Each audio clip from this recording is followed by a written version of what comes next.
So guys, ilang beses ko na ba itong sinishare itong anagkaso na ito.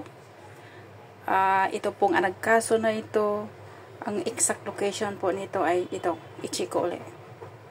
Tignan mo yung ano niya, yung about niya.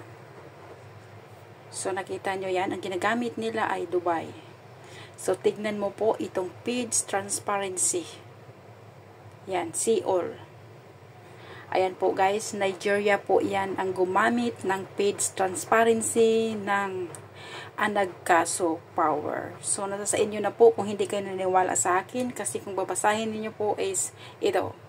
Primary, country, region, location of people who manage this page includes Nigeria.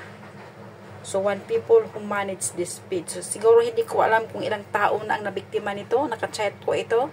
At pagkatapos ay binablock ko siya.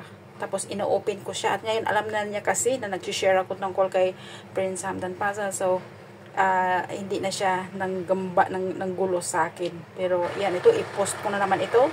Dahil ito ay Nigeria po. Tignan niyo po yan. Anagkaso Power is Nigeria po yan. Yung opening ng ano na ito is nakikita natin dito kung kailan ito inopen ang account na ito. So itong account na ito is 2018 pa po yan. So baka marami na itong nalokong tao, lalong-lalo na babae, matatanda, kasi yan ay nag-message yan sa akin at hindi ako nagpapadala sa magandang ano niya, magandang sinasabi, magandang sinusulat dahil alam kong Nigeria. So okay, so good luck na lang sa lahat.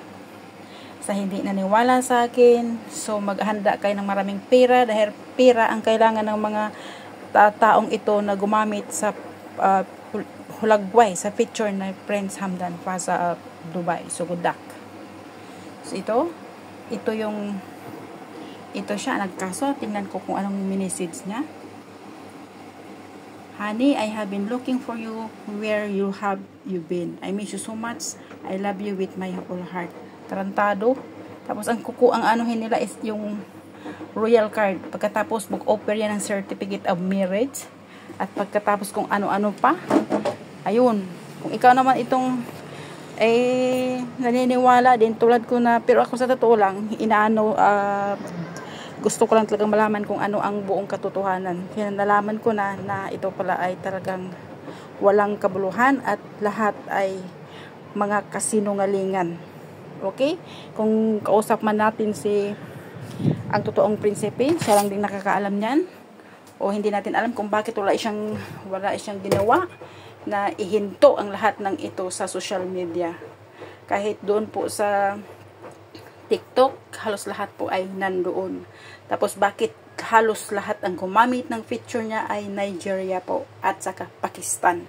Yan po ang maraming tanong, or isa na rin akong nagtatanong dyan. Okay? So, good luck na lang sa inyong lahat. Bye-bye!